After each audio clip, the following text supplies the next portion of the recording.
In this video, I'm going to be talking about the differences in marginal revenue between monopoly, monopolistic competition, and oligopoly, and that of pure competition. So pure competition, as we've indicated in a prior video, sort of stands alone as being something unique in terms of market structure. And one of the unique aspects of it is, as you might recall, the issue of demand and supply in the market and demand and marginal revenue for the individual firm.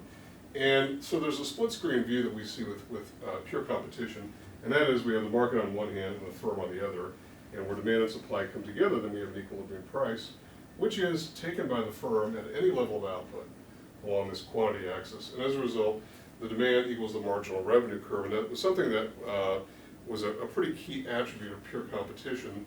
And we went through an exercise where I did a matrix with price and quantity, different quantities at the same price, that is the price that was given by the market at the equilibrium price, and we ended up with the same marginal revenue. The only thing that can change marginal revenue is something that happens either as a shift in supply or a shift in demand at the market level, and resulting in some new change in equilibrium, such as perhaps a demand shift from, say, D0 to D1, which would then mean we have a new equilibrium condition, and well, now we'll say it's P0 is now goes to P1. And as a result, we have some new condition of equilibrium price, or price-taking behavior on the part of the firm, and we have now some new D1, MR1. And so the point is that price equals marginal revenue in this particular structure. And that's the thing that we should know as being a very important aspect of pure competition.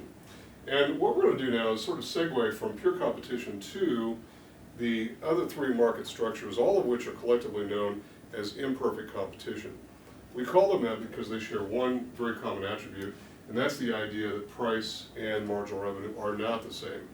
And I'll talk more specifically about what the reasons are for this, but let's just take the model of monopoly, which, by the way, monopoly pricing is an attribute that works its way through all imperfectly competitive industries, not just monopoly, but monopolistic competition, particularly in the short run, and also oligopoly. And so these are some important things to recognize.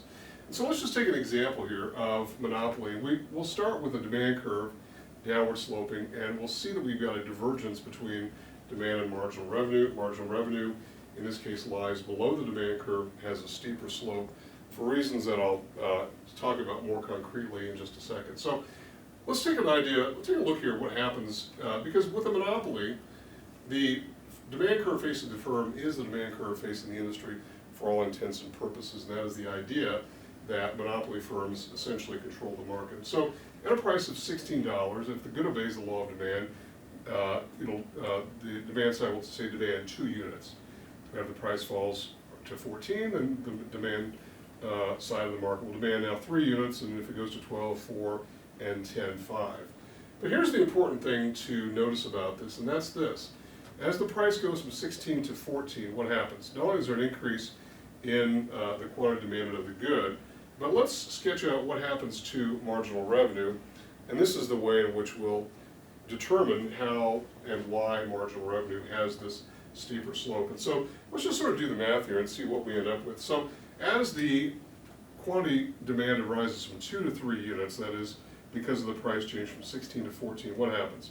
Well, this matrix is identical really to what we completed back in the discussion of pure competition when we were proving how price equals marginal revenue.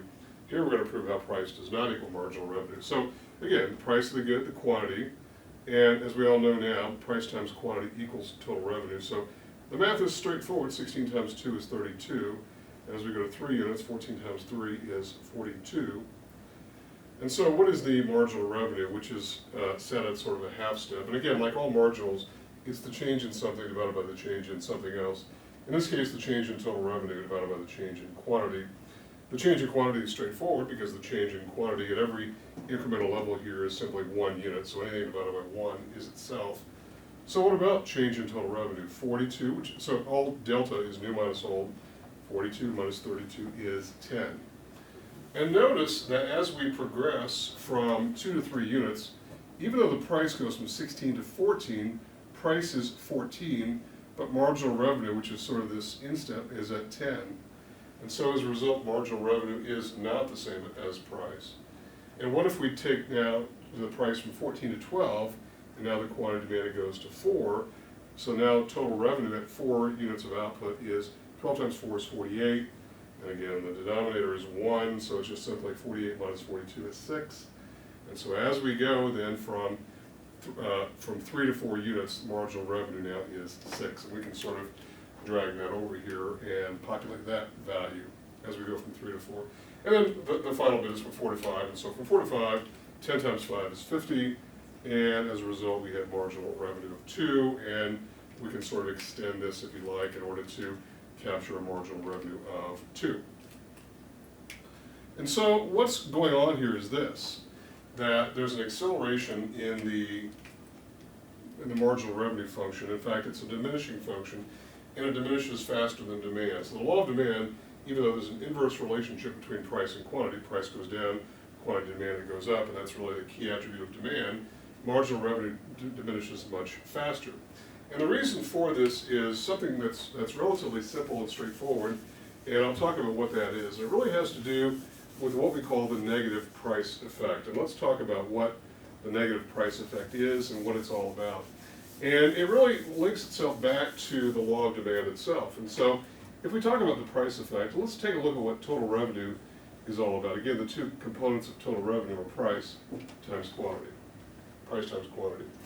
And so, as we've said before, in the demand function, the relationship between price and quantity is that if the price goes up, the quantity will go down. That is, quantity demanded will go down. One thing goes up, the other thing goes down, and if we were to reverse the direction of it, as we've done here, the price goes down, the quantity demanded goes up. And so you've really got two vectors pushing against one another. You've got the price vector pushing downward and the quantity vector pushing upward. And so it's sort of an arm wrestling match. And who is to win this match? Just think about these two opposing forces. Quantity goes up, but price is pushing downward. And as a result, it's ambiguous what happens to total revenue. We know the marginal revenue diminishes, but why does marginal revenue diminish? These two forces pushing against each other is simply this. There's the price effect. That's the vector, in this case, pushing downward. And we've got the output effect pushing upward. So who wins this battle of wills? And who wins it is the price effect does. And so the price effect overwhelms the output effect. The price effect overwhelms the output effect for reasons that are mostly technical, but also having to do with the very configuration of demand itself. So the price effect overwhelms the output effect. And so the net effect then is something we simply call the negative price effect. The negative price effect. And the negative price effect is simply this. It's the pushing downward of marginal revenue, such that marginal revenue is now disconnected from price. Price is 16, marginal revenue is 10, or more specifically 14. From 16 to 14 is 10. From 14 to 12, marginal revenue falls to 6. From 12 to 10, marginal revenue falls to 2. So there's a disconnect where we can say, in not just monopoly, but also monopolistic competition, and also in oligopoly, that there's a separation between marginal revenue and price, and so they're not equivalent, and this negative price effect is something to understand, to help you understand why there's a different configuration of the market that faces the firm in these imperfectly competitive industries.